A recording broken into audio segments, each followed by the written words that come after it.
Hello बच्चों, आप सभी साथियों का अपने यूट्यूब चैनल सत्या एजुकेशन में स्वागत करता हूं। फ्रेंड्स, आज हम चैप्टर 1 जो कि फिर से जो आपकी लाइव क्लास हुई थी उसमें सही से वीडियो आपकी नहीं हो पाई, तो उसको हम फिर से पुनः फिर से रिपीट करना चाहता हूं कि आपकी जो क्लास सही से नहीं हो पाई वो आप फिर से कर सकें। तो इसके लिए हमें खेद है, इसके लिए क्षमा माफ़ी चाहता हूँ आपसे। तो फ्रेंड्स, आज पहला चैप्टर फिर से हम दोहरा रहे हैं। तो पहला क्वेश्चन आपका है कि समतल दर्पण के सामने एक वस्तु 10 सेंटीमीटर की दूरी पर रखी गई है। दर्पण से प्रतिबिंब की दूरी क्या होगी? आपसे पूछा जा रहा है, ये हमारा दर्पण हो गया, ये समतल दर्पण ही है, और इसके सामने जो है 10 सेंटीमीटर की दूरी पर कोई वस्तु रखी है यहाँ पर। तो कह रहा है इसकी जो दर्पण से जो प्रतिबिंब की दूरी होगी कितनी होगी। दर्पण जो आपका समतल है इसलिए आभासी बनेगा, दर्पण के पीछे बनेगा। जितनी दूरी पर वस्तु रखी जाएगी उतनी ही दूरी पर वस्तु पीछे की ओर बनेगी। यानी कि मान लीजिए जहाँ पर 10 सेंटीमीटर की दूरी पर रखी थी तो दर्पण से जो प्रतिबिंब बनेगा 10 सेंटीमीटर की दूरी पर बने, यानी पीछे बनेगा। यानी कि ऑप्शन नंबर इसका बी सही है। यानी कि पहले क्वेश्चन का आंसर जो है आपका बी है। फिर क्वेश्चन नंबर है आपका 2। समतल दर्पण के सामने 10 सेंटीमीटर की दूरी पर रखी जो वस्तु की जो जब वो क्या कहते हैं वस्तु रखी गई है तो उसकी लंबाई जो है 8 सेंटीमीटर। कितनी? 8 सेंटीमीटर है। तो दर्पण द्वारा बनी वस्तु की लंबाई आपसे पूछी जा रही है। ये आपका समतल दर्पण हो जाएगा। ठीक बच्चों, ये आपका समतल दर्पण है। इससे आपकी 10 सेंटीमीटर की दूरी पर कोई वस्तु रखी थी। कितनी लंबाई रखी थी? 8 सेंटीमीटर की वस्तु रखी। तो इसका प्रतिबिंब पीछे बनना था कितनी सेंटीमीटर की दूरी पर? 10 सेंटीमीटर की दूरी पर बनना था। यानी कि इसका जो क्या कहते हैं जो आपका दर्पण है उसके सामने 10 सेंटीमीटर की दूरी पर 8 सेंटीमीटर की कोई लंबाई की वस्तु रखी है। तो दर्पण के पीछे कितना बनेगा? 10 सेंटीमीटर की दूरी पर बनेगा और प्रतिबिंब का आधा बनता है। कितना? आधा बनता है। यानी कि यहाँ पर पीछे 10 सेंटीमीटर की दूरी पर 4 सेंटीमीटर का कोई प्रतिबिंब बनेगा।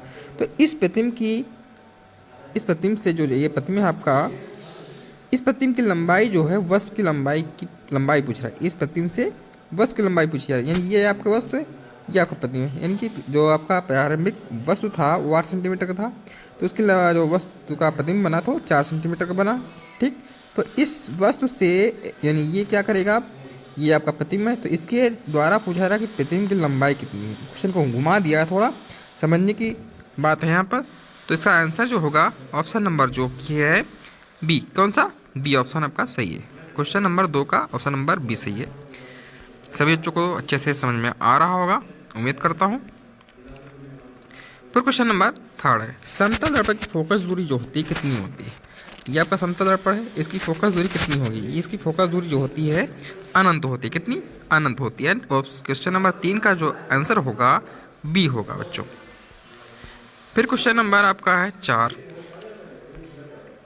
समतल दर्पण से किसी वस्तु का प्रतिबिंब बनता है, कैसा बनता है? अभी आपने सेकंड क्वेश्चन में पढ़ के आए हैं, इसका उम्मीद करता हूँ इसका कमेंट बॉक्स में आप आंसर देंगे। तो इसका अगर हम ऑप्शन बताएं, ऑप्शन जो है आपके आभासी हो सकता है, या फिर अनंत हो सकता है, या फिर छोटा हो सकता है, या फिर बड़ा हो सकता है। 4 ऑप्शन में से आप एक कोई ऑप्शन का चूज करके आप कमेंट बॉक्स में इसका आंसर दीजिए। ओनली 5 सेकंड का समय है आपके पास। क्वेश्चन को फिर से रिपीट करता हूँ। समतल दर्पण से किसी वस्तु का प्रतिबिंब बनता है, तो इसका आंसर जो होगा ये आपका दर्पण हो जाएगा। फिर से बताता हूँ, ये आपका दर्पण हो गया। ठीक बच्चों, समतल दर्पण हो गया। तो इससे यहाँ पर कोई वस्तु रखी है वस्तु, ठीक, तो जो वस्तु रखी है समतल दर्पण में पीछे की ओर वस्तु बनती है, यानी कि आभासी बनता है यहाँ पर। तो ये आपका ऑप्शन नंबर ए सही हो जाएगा। कौन सा? ए सही हो जाएगा। 4 का ए ऑप्शन आपका सही होगा। फिर क्वेश्चन नंबर 5 है आपका, वक्रता त्रिज्या आर व फोकस दूरी में संबंध बताइए। तो पहले तो देखिए एफ बराबर क्या होता है? r/2 होता है। कितना होता है? एफ बराबर r/2 होता है। इसके बटे एक मान लो क्रॉस मल्टीप्लाई कर देंगे तो r बराबर क्या आ जाएगा? 2f आ जाएगा। क्या आ जाएगा? r बराबर 2f। तो देखिए कोई ऑप्शन इसका सही, एफ बराबर r होता ही नहीं, एक ऑप्शन गलत हो गया पहला। एफ बराबर 2r, ये भी गलत हो गया क्योंकि दूरी का क्या वक्रता त्रिज्या की आधी होती है फोकस दूरी। तो ऑप्शन नंबर आपका जो सही होगा ऑप्शन नंबर सी आपका सही होगा। कौन सा? Option number C. 5 का सी है आपका। फिर क्वेश्चन नंबर आपका है 6। कौन सा? 6। एक उत्तल दर्पण की फोकस दूरी कितनी है? 12 सेंटीमीटर है। एक उत्तल दर्पण की फोकस दूरी जो है 12 सेंटीमीटर है। दर्पण के उत्तल पृष्ठ की त्रिज्या क्या होगी? आप समझ सकते हैं उत्तल दर्पण की फोकस दूरी कितनी किस में होती है? प्लस में होती है। किस में होती है? प्लस में होती है। समझा देता हूँ। ये आपका क्या हो जाएगा? उत्तल दर्पण होगा। अंदर की ओर क्या होता है? कलाई होती है और बाहर की ओर क्या होता है? परावर्तक तल बना होता है। अगर ये आप देखेंगे वस्तु कहाँ रखी जाती है? इधर की ओर रखी जाती है। प्रतिबिंब हमारा कैसे बनता है? इधर बनता है। यहाँ पर वक्ता केंद्र हो जाएगा या फोकस दूरी हो जाएगी, है ना। तो ये जो होता है इधर की जो इस साइड की वस्तुएं जो होती है प्लस में होती है और इधर की जो होती है माइनस में होती है। ऊपर की वस्तुएं प्लस में होती है, नीचे की वस्तुएं माइनस में चली जाती है। ठीक है बच्चों, तो इसमें कौन सा ऑप्शन सही होगा? 12 है फोकस दूरी। एफ बराबर क्या फार्मूला होता है बच्चों? एफ बराबर होता है R/2 होता है। आर का मान पूछा जा रहा है, एफ का मान कितना है? 12 है, बराबर R/2 हो जाएगा। इसके बटे 1 मान लो, क्रॉस मल्टीप्लाई कर दीजिए तो R बराबर हो जाएगा कितना? 24। 12 दूना 24 आंसर आएगा इसका। क्वेश्चन नंबर 6 का आंसर जो है ऑप्शन नंबर डी सही है, 24 सेंटीमीटर। फिर क्वेश्चन नंबर आपका 7 है। कितना? 7।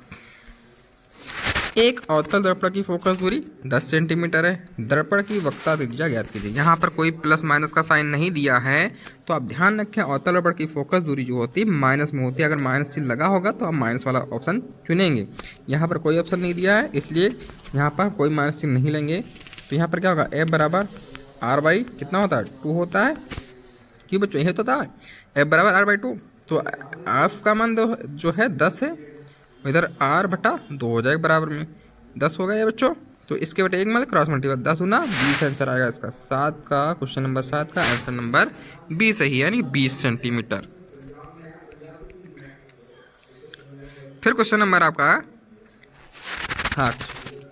किसी अवतल दर्पण की वक्रता त्रिज्या, अभी फोकस दूरी निकालते आ रहे थे, आप क्या वक्रता त्रिज्या निकालते आ रहे थे, अब फोकस दूरी निकालेंगे। वक्ता त्रिज्या कितनी है? 15 सेंटीमीटर है। तो इसकी फोकस दूरी क्या है? यहाँ पर प्लस भी दिए हैं, माइनस भी दिए हैं। तो वक्ता त्रिज्या की जो वक्ता दर्पण की जो वक्ता त्रिज्या होती है, आर का मान जो होता है माइनस में लिया जाता है। ठीक बच्चों, आर का मान किस में लिया जाता है? माइनस में लिया जाता है। तो आर बराबर माइनस का 15 सेंटीमीटर। ठीक बच्चों, एफ का मान आपसे पूछा जा रहा है। ठीक, तो एफ बराबर होता है R/2, यानी कि इसका आंसर जो आएगा 7.5 सेंटीमीटर आएगा, जो कि माइनस में होगा। कितना? माइनस है। 8 का बी ऑप्शन आपका सही है। फिर क्वेश्चन नंबर आपका है 9। कितना? 9। एक उत्तल दर्पण की फोकस दूरी कितनी है? 20 सेंटीमीटर है। उसकी वक्ता त्रिज्या होगी कितनी होगी?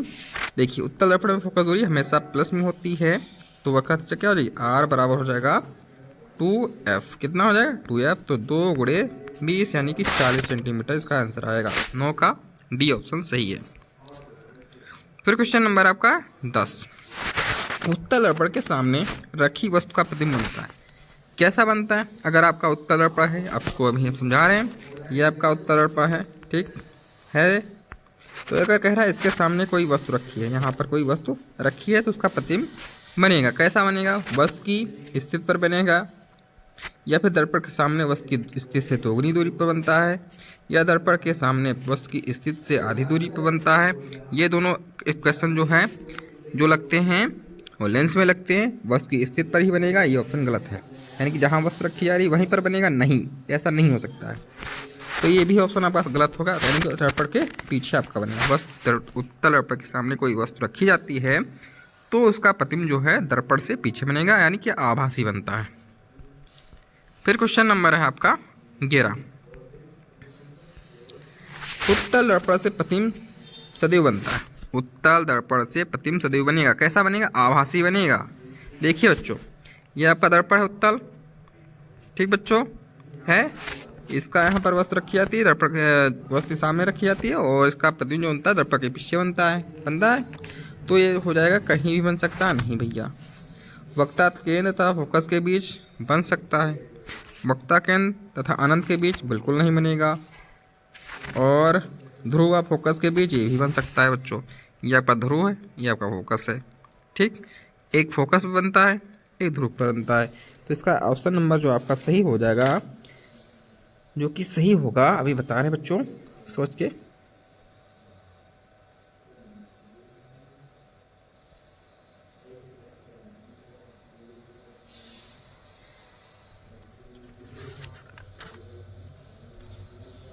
जो इसका आंसर आपका होगा ध्रुव और फोकस के बीच में, सही ऑप्शन ये है सी वाला। ध्रुव और फोकस के बीच ही आपको बनेगा। पहला बनता है फोकस पर, दूसरा बनता है ध्रुव और फोकस के बीच।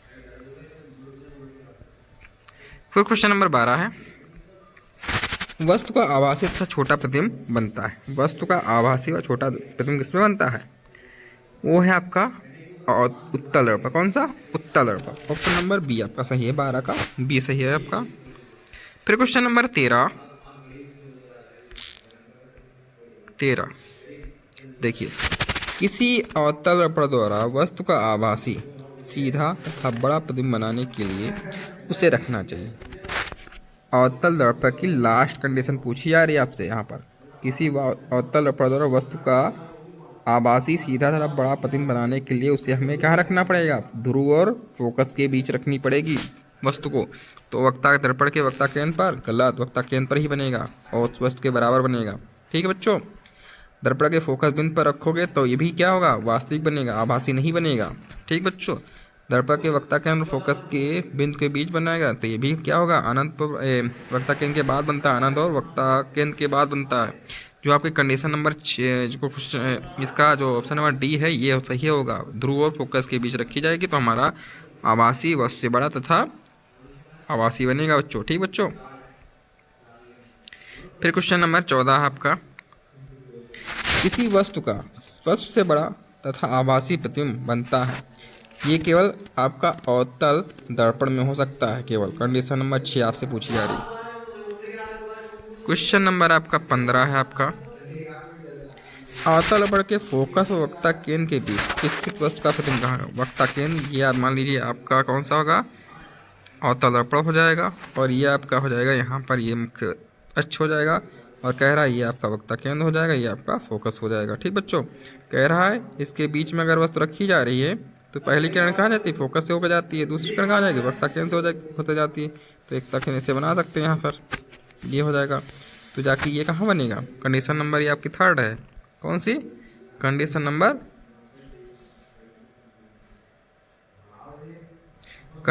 ये आपकी 4 है, 4। कंडीशन नंबर 4 है, जो कि बनेगा वस्तु से उल्टा बनेगा, वास्तविक बनेगा और वस्तु से बड़ा बनेगा। ये ऑप्शन नंबर बी सही है आपका यहाँ पर। ऑप्शन नंबर आपका बी सही है। फिर क्वेश्चन नंबर 16, यदि एक दर्पण के सामने किसी वस्तु को निकट रखने पर प्रतिबिंब सीधा बने किंतु दूर रखने पर प्रतिबिंब उल्टा बने तो वह दर्पण कौन सा हो सकता है? अवतल दर्पण। कौन सा? अवतल दर्पण होगा। यही कंडीशन इन पर लागू होती है बस। फिर क्वेश्चन नंबर 17, संयुग्मी फोकस संभव है किसमें? संयुग्मी फोकस जो संभव है अवतल दर्पण में संभव है। किसमें? अवतल दर्पण में संभव है। फिर क्वेश्चन नंबर है 10, दर्पण का सूत्र क्या होता है भैया? 1/f बराबर होता है 1/b प्लस 1/u होता है। देखो कहीं सही है? इधर से देखो, ये ऑप्शन नंबर आपका जो प्लस का है ये सही है, ये वाला। कौन सा? ये वाला ऑप्शन नंबर 18 का सी सही है। फिर क्वेश्चन नंबर 19, किसका दृष्टिक्षेप सबसे अधिक होता है? किसका दृष्टिक्षेप सबसे अधिक होता है? उत्तल दर्पण का सही होता है। उत्तल दर्पण का सबसे दृष्टिक्षेप सबसे अधिक होता है बच्चों। फिर क्वेश्चन नंबर आपका है 20, वाहनों में पश्च दृश्य के लिए सामान्यतः कौन सा दर्पण प्रयोग किया जाता है? उत्तल दर्पण। कौन सा? उत्तल दर्पण। पीछे के दृश्य को देखने के लिए उत्तल दर्पण का प्रयोग किया जाता है। फिर क्वेश्चन नंबर 21, कांच का अपवर्तनांक पानी के सापेक्ष कितना होगा? 9/8 होगा बच्चों। 9/8 है इसका आंसर होगा। भाग कर लोगे तो कांच का अपवर्तनांक 1.5 ही आएगा, देख लेना बच्चों। फिर क्या कहते हैं क्वेश्चन नंबर 22, यदि वायु के सापेक्ष कांच का अपवर्तनांक 1.55 हो तो कांच के सापेक्ष वायु का अपवर्तनांक क्या होगा? वायु के सापेक्ष कांच का अपवर्तनांक 1.5 है, ठीक है। तो कह रहा है कि कांच के सापेक्ष वायु का अपवर्तनांक क्या होगा? 0.767 होगा इसका आंसर 22 का डी। फिर देखो, वायु में प्रकाश की चाल 3 × 10⁸ मीटर प्रति सेकंड है। वायु के सापेक्ष कांच का अपवर्तनांक दिया हुआ है 3/2 कांच में प्रकाश की चाल पूछी जाती है। फार्मूला होता है n बराबर C/V। n का मान कितना है 3/2 है। c का मान कितना होता है 3 × 10⁻⁸ 8 दिया है। ठीक बच्चों, कितना दिया है 3 × 10⁻⁸ दिया है, बटे में v का मान पूछा रहा है। तो 3 दूना 6 हो जाएगा और इसके बटे 3, 3 3 कट जाएगा, 2 × 10⁸ आंसर आ जाएगा इसका। ऑप्शन नंबर आपका जो होगा सी सही होगा। कौन सा? सी सही होगा। फिर क्वेश्चन नंबर 24, निर्वात में प्रकाश की चाल कितनी होती है? निर्वात में प्रकाश की चाल होती है 3 × 10⁸ मीटर प्रति सेकेंड। ऑप्शन नंबर बी सही 24 का। ये सबको याद होना कक्षा 6 से लगाकर। फिर क्वेश्चन नंबर आपका है 25, वायु में चाल 3 × 10⁸ मीटर है। जल का अपूर्णांक दिया कितना 4/3 है। मैं प्रकाश की चाल पूछ रहा है, तो यहाँ भी वही कुछ फार्मूला लगेगा। कौन सा? n बराबर लगेगा C/V। तो हो जाएगा c बराबर क्या नहीं v बराबर हो जाएगा c/n। c का मान 3/3 × 10⁸ हो जाएगा, नीचे 4/3, 3 ऊपर पहुंच जाएगा तो 3 × 9 हो जाएगा, 9/4 हो जाएगा। और इसको भाग कर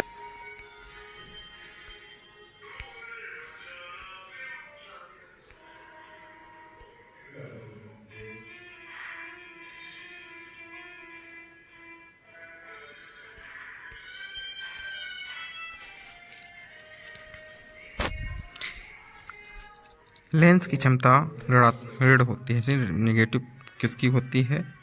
लेंस की क्षमता जो होती है निगेटिव, वो होती है अवतल लेंस की। किसकी होती है? अवतल लेंस की होती है बच्चों। 30 का ऑप्शन नंबर बी सही है आपका। फिर क्वेश्चन नंबर आपका है 31, यदि कोई वस्तु एक उत्तल लेंस से के सामने 2f दूरी पर रखी हो तो लेंस से उसके प्रतिबिंब की दूरी क्या होगी? वो जो अगर वस्तु 2f दूरी पर रखी होगी तो वो वस्तु क्या होगी 2f दूरी पर ही बनेगी। ठीक बच्चों। ठीक, क्वेश्चन नंबर आपका 32 है आपका कि उत्तल लेंस से किसी वस्तु का वास्तविक उल्टा तथा बड़ा प्रतिबिंब बनाने के लिए वस्तु को रखना चाहिए। कहाँ रखना चाहिए? लेंस से f दूरी, f तथा 2f दूरी पर के बीच रखने चाहिए। ठीक बच्चों। फिर क्वेश्चन नंबर आपका 33 है कि लेंस निम्न में से किसके सामने रखी वस्तु का प्रतिबिंब सदैव सीधा, आभासी तथा उल्टा बनता है? वो आपका क्वेश्चन नंबर हो जाएगा ऑप्शन देखिए, उत्तल लेंस, अवतल लेंस तथा अवतल दर्पण तथा समतल दर्पण। देखिए इसमें जो अब अगर वस्तु का सीधा, सदैव, आभासी, छोटा प्रतिबिंब बनता है वो आपका अवतल लेंस। कौन सा? अवतल लेंस। फिर क्वेश्चन नंबर आपका 34 है, किसी वस्तु का अवतल लेंस द्वारा बना प्रतिबिंब सदैव कैसा होता है? आभासी होता है, सीधा होता है और छोटा होता है। ऑप्शन नंबर बी आपका इसमें सही है। फिर क्वेश्चन नंबर आपका है 35, निम्न में से कौन सा लेंस बनाने में उपयोग किया जा सकता है? तो यहाँ पर ए सभी है, यानी कि ए सभी। जल से भी बनाया जा सकता है, कांच से भी बनाया जा सकता है और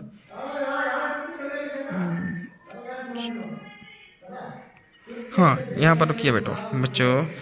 निम्न से कौन सा लेंस बनाने में उपयोग किया जाता है? ये है कांच का। कांच का प्रयोग किया जाता है बच्चों। ठीक बच्चों।